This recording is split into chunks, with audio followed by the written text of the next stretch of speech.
O que te levou a você escolher a corrida, escolher estar saudável, mais saudável, né? Muito bom. Diz aí Muito pra bom. gente. Jeane, Foi moda ou não foi? há cerca de Pronto, 8 você anos teve atrás... tá uma moda da corrida, não, né? há cerca de 8 anos atrás, eu tinha muita dificuldade de dormir. Já era empreendedor, já tinha os desafios de lidar com pessoas, os desafios naturais de um negócio, principalmente de joalheria, porque tem a parte de segurança, tem a parte de toda a dificuldade de operacionalizar, porque eu costumo dizer o seguinte, cara, montar negócio, imitar qualquer um pode, eu quero ver operacionalizar. Porque a operação, ela te suga muito, né? Sim. Isso em qualquer ramo, seja uma academia, seja uma construtora, seja uma joalheria, seja uma farmácia, uma padaria, uma pizzaria, sempre vai depender muito do empreendedor, principalmente no início, nos primeiros anos ali. E aí, eu tinha muita dificuldade de dormir. A minha esposa, ela dormia em pouquíssimos segundos e eu ficava virando de lado um para o outro. Foi quando eu decidi fazer uma atividade física, eu entrei na musculação. Eu até hoje, acredite se quiser, eu não gosto de musculação. Mas o benefício que a musculação ela me proporcionou, que foi dormir bem, eu jamais troco. E aí, depois de casado, depois de um bom tempo, eu descobri que eu tinha TDAH, tenho TDAH, e eu precisava realmente descontar a minha energia, o meu desfoque em alguma coisa. E a academia, você melhor do que eu, profissional de educação física, sabe que ajuda demais nessa questão da concentração, do foco, na questão também de você ter uma performance melhor nos negócios. Aí veio a musculação há 8 anos atrás. Há cerca de 4 anos atrás... E foi naquele podcast, hein? Que nem é podcast na época. Exatamente. Há cerca de 4 anos atrás, eu descobri um amor, uma paixão. Um amigo me convidou para ir num evento na corrida do SEI de Cabo Frio, Corrida pela Vida, 4 anos atrás. E quando eu cheguei lá, eu vi um monte de gente doida, acordando 6 horas da manhã. Pô, esse cara vai correr 7 horas da manhã. Por uma medalha e por uma banana. Eu falei, cara, só tem doido aqui, irmão. Mas eu fui. Acordei cedo, eu já tinha o hábito de acordar cedo, mesmo fui com ele. E eu fiz você corria na esteira antes, alguma coisa assim, não? Muito pouco, né? Aquela coisinha ali. Só aquecimento. Exatamente, meia boca, né? Só pra poder enganar ali o personal, né? E aí, cara, se eu fui, cara, na corrida, o que aconteceu? Quando eu venci os meus primeiros 3 quilômetros, não comecei fazendo 5, nem 8, nem 10, fiz 3. E quando eu cheguei, a sensação... Cara, a dopamina que foi liberada e outra, que aí vem a grande virada de chave.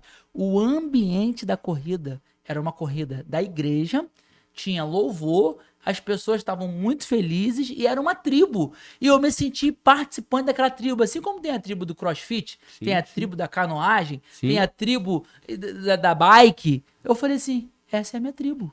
A corrida é a minha tribo, eu me identifiquei. De lá pra cá eu tenho lá em casa mais de 50 medalhas. Eu já corri mais de 50 provas, já corri a Maratona do Rio, agora recente, foi maravilhosa. A maior corrida da América Latina. A da Ponte não, da Ponte eu não fui, porque eu já tinha uma outra data, foi no dia da corrida do shopping aqui, né? Que foi o circuito que eu, inclusive, patrocino já há 3 anos. Faço parte do grupo de patrocinadores do Shopping Parque Lagos. A gente tem loja lá, tem uma operação lá muito saudável. O ano passado eu passei de bicicleta com meu filho, que de vez em quando eu saía, aí eu tava tendo corrida. Eu pensei, que legal, eu sei que tava premiando. Exatamente, essa corrida é muito famosa, o circuito das estações, né? Shopping Parque Lagos, são 4 etapas, inclusive tem agora a última etapa do ano em dezembro. E eu me apaixonei pela corrida mais uma vez, pelo benefício que ela me proporcionou. Então eu fiquei com mais qualidade, com mais disposição, com pensamento mais estratégico para tomar decisões corretas. Então a dica para você que está assistindo a gente, você não faz atividade física, cara, faz, porque faz toda a diferença. Eu hoje faz parte da minha rotina, 6 a 7 vezes por semana eu pratico algum tipo de atividade física, seja musculação, seja corrida, ou seja os dois, seja uma bikezinha. Isso te deu disciplina no mundo dos negócios? 6 a 7 vezes. Sábado, ou seja, sábado ou domingo ou sábado tem domingo. 7 dias, Barão. Ele faz 6 a 7. E eu vou te falar, quando eu não faço, eu fico mal. Eu preciso, mano, quer ser meu amigo. Eu fico mal. Aí, eu preciso arrumar mais uns 3. Precisa. E eu vou te falar, a sua pergunta é muito pertinente. Depois que eu comecei a praticar atividade física, corrida, eu percebi que os problemas, eles não diminuíram, mas eu fiquei mais forte frente ao problema. É como na academia. Você vai fazer supino, É um desafio. você bota 20 de cada lado e você. Aí você tá pegando 25, daqui a pouco você tá pegando 30. Sim. Não foi o peso que ficou menor. Você foi mais forte. Você ficou mais forte. E nos negócios, os desafios, eles nunca irão diminuir. Vamos pensar, o Brasil que a gente vive hoje, uma carga tributária que a gente tem, uma economia, e eu disse hoje, Maravilhosa. hoje eu fiz uma reunião com a equipe de Araruama, e eu disse pra eles, eu falei, olha, tem muitas coisas remando contra. Tem a economia remando contra, tem o governo remando contra, tem a carga tributária remando contra, tem a segurança pública remando contra, mas quem tá aqui dentro tem que remar a favor. Então vamos todo mundo? Você pega o remo, eu pego e a gente vai remando. Porque eu não sei se você sabe, numa canoagem, se você bota uma pessoa remando contra, você diminui 30, 40% do resultado de 8 pessoas remando a favor. Apenas um remando contra. Então, Cássio, Geandre, a gente precisa entender o seguinte, no mundo dos negócios, quem tá dentro do jogo, quem tá no barco, tem que remar a favor. Sim. Tem que dar resultado. Tem que vestir a camisa, tem que ter o DNA da empresa, sabe? Tem que ter realmente a cultura. Eu costumo dizer, todo negócio tem cultura, seja pro bem ou seja pro mal. Você vai no puteiro, lá tem a cultura Sim. do bordel. Você vai numa igreja, lá tem a cultura da igreja. Lá tem uma linguagem, paz do Senhor, irmão. Lá tem uma cultura, lá tem uma roupa, um tipo de linguajar. Como é que é, varão? É ou não é? Agora, a sua empresa, ela é a cara de quem? Você que vai fazer a cultura dela ou você vai deixar leve, livre e solta, sem regras? Sem princípios. Se você não colocar a cultura, valores. alguém vai colocar. É isso. Propósito. Exatamente. Assim como a criação de um filho. Se você não ensinar o Se você não caminho, educar. eu hoje estou sentado aqui nessa mesa, nesse podcast, com pessoas incríveis, falando pro Brasil e pro mundo, através da internet, contando uma história de sucesso, de empreendedorismo, porque alguém um dia plantou uma semente em mim. A semente da honestidade, a semente da capacitação, a semente do acreditar no seu potencial. E essa semente foi germinada, encontrou uma terra fértil e que se transformou em um negócio que multiplica e que impacta mais de 200 pessoas. Hoje, de forma direta e indireta, nós temos mais de 200 pessoas impactadas. Então, você imagina a responsabilidade aqui no meu ombro. Não é porque tem que falar bonitinho, não é porque tem que se amostrar, fazer vídeos na internet de dancinha que tá em moda, de marketing, não. É porque precisa vender, pô. Se o McDonald's não vender, ele fale. Se a Volkswagen não vender, ela fale. Se a Arte Ouro não vender, meu amigo, vai fechar as portas. Tem que vender, tem que dar resultado, tem que agradar o cliente, tem que trazer um produto de qualidade. Tem que superar a expectativa do cliente, senão, se você não fizer seu dever de casa, meu amigo, o mercado é cruel e ele te tira fora. Não, você falou uma parada aqui que aí ele falou da corrida e tal, do SEI e tal, que foi a primeira corrida que você fez. E realmente, cara, a primeira corrida que eu corri foi a corrida que a gente fez da Novos Começos. E que, mano, você ajudou lá na corrida e, cara, isso pra mim é de verdade um grande privilégio. Eu acho que, além de... Você nem botou o stand lá. Eu vejo que é visão de reino também, sabe? Você tá falando da corrida, eu lembrei. Queria te agradecer publicamente aqui e dizer que, mano, é isso. Eu acredito nisso. Eu acredito que a nossa bandeira não é Novos Começos, sei, a nossa bandeira é Jesus. É isso aí. E eu creio que grandes coisas a gente tem pra fazer. Mas você é cristão. Já de berço, como é que é a sua história com Cristo?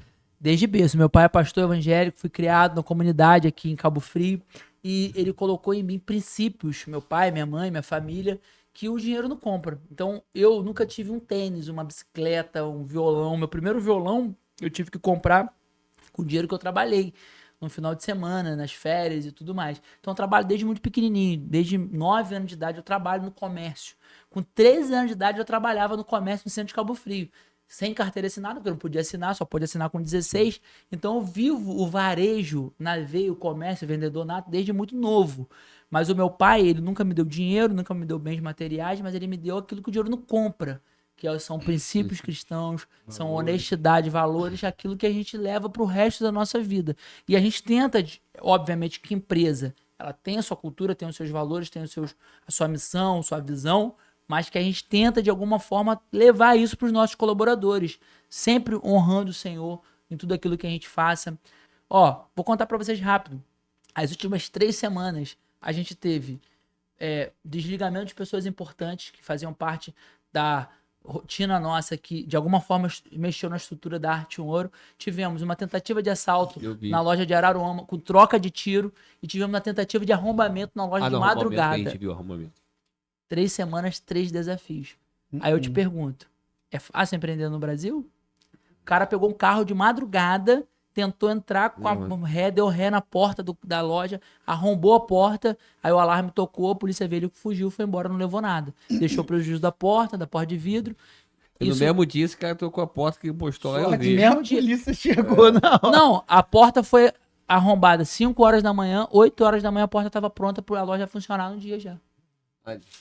Esse cara, com certeza, te ligaram, foi acionado. Eu fui pra lá, 4 horas da manhã. Aí, isso a Globo não mostra. Isso não mostra. Os bastidores, A Globo né? não mostra nada agora, mas deixa eu falar. Ainda bem que alguém tem que falar. É isso aí. Irmão, eu vou soltar uma Então pedrada vai. aqui. Posso soltar uma À pedrada? vontade, meu Irmão, a gente tá no Brasil.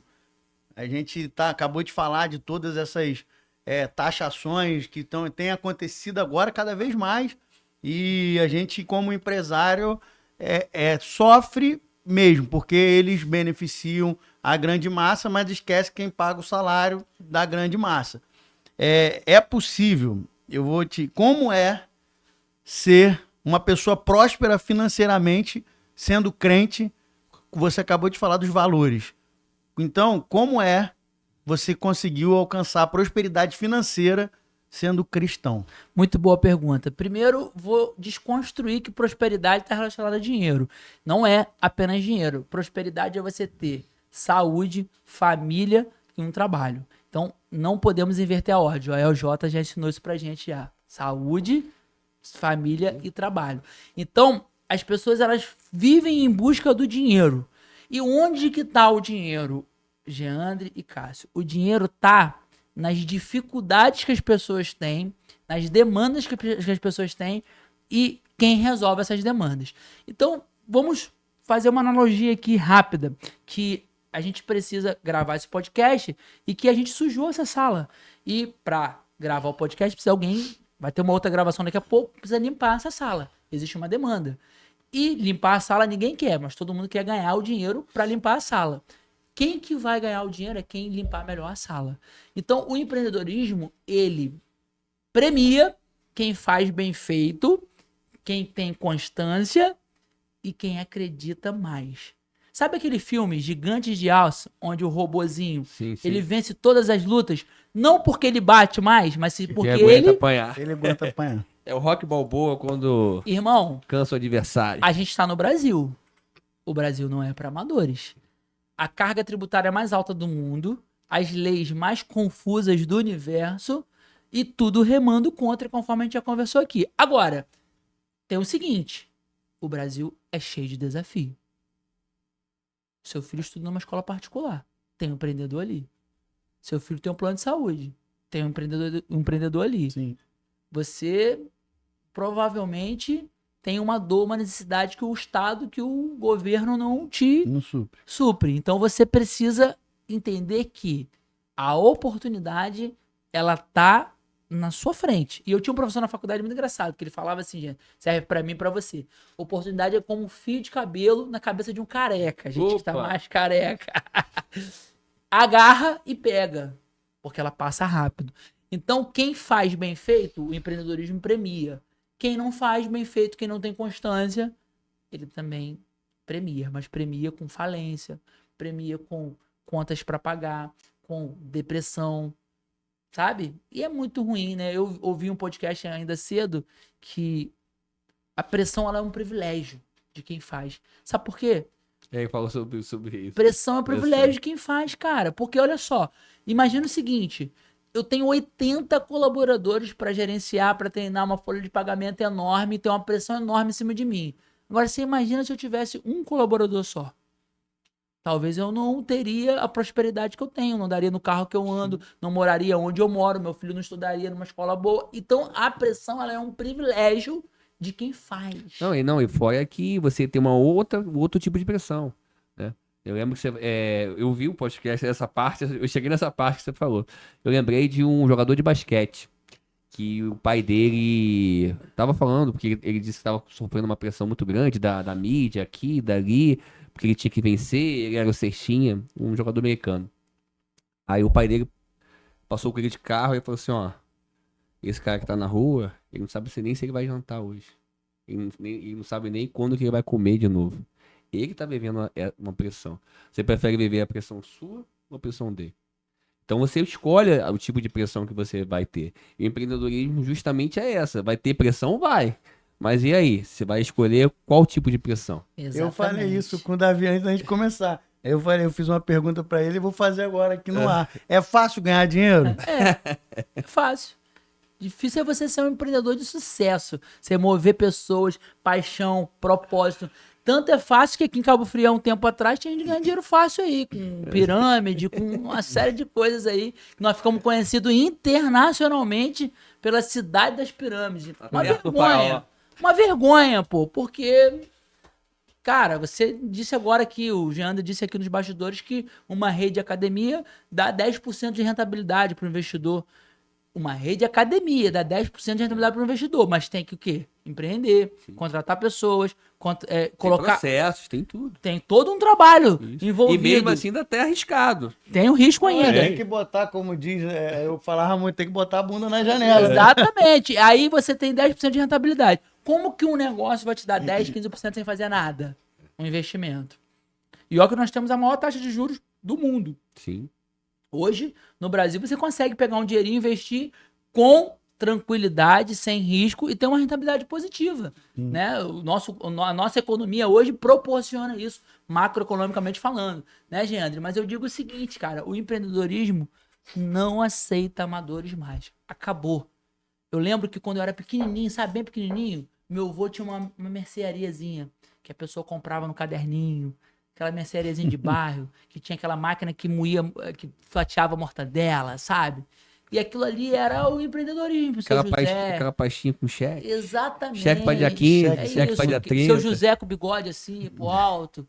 E isso era o empreendedorismo. O brasileiro, ele sempre teve, Cássio, a veia empreendedora, não por competência, e sim por necessidade. Isso é verdade. E tá tudo bem. Se você começou o seu negócio por necessidade, legal, e você rompeu, você saiu ali da pobreza, você ascendeu a uma classe social, entenda que isso é positivo. Agora, profissionalize seu negócio. Contrate uma agência de marketing para poder gerir seu negócio, faça tráfego pago. Seja um especialista no que você faz. Ninguém aguenta mais, Cássio. O mundo tá cheio de pessoas medíocres, medianas e de pessoas que são generalistas. Ah, o que você faz? O pato. Eu nado, voo e corro. Faz nenhum dos três bem. Irmão, eu corro. Eu sou bom em quê? Em que você é bom? Qual é o seu talento? Nisso. Qual a voz que você tem ouvido? Ah, eu vou ouvir a voz de que eu tenho que ser generalista. Tenho que fazer um pouquinho de cada coisa. Meu amigo, eu fiz ADM. Nada contra os administradores. Eu amo essa profissão. Mas o administrador é um generalista. Ele é um pouquinho contador. Ele é um pouquinho marqueteiro. Eu fiz também. Ele é um pouquinho direito tributário. Ele é um pouquinho gestor de pessoas. O que você é bom? Cara, quando eu, no 8º período, Cássio, de ADM, me deparei com a matéria de marketing, Geandro, eu falei assim, meus olhos brilharam por aquilo. E quando meus olhos brilharam, exatamente, eu falei assim, eu vou ser marqueteiro. E pronto, acabou. E aí eu falei, mas eu vou estudar marketing. Então você pode perguntar qualquer coisa de marketing, 4P de marketing, livro de marketing, que eu vou responder, porque eu domino marketing. Mas eu estudei marketing, me aprimorei em marketing, comunicação, e peguei o meu dom, o meu talento, aquilo que Deus me deu. Porque Ele deu talentos pra mim, deu talentos pra você, deu talentos pra você, deu talento pra você. E você escolhe o que você vai fazer com ele. Você vai enterrar? Vai enterrar isso aí. Você vai multiplicar? Você vai ser omisso? Você vai ser frouxo? Vai ser cagão?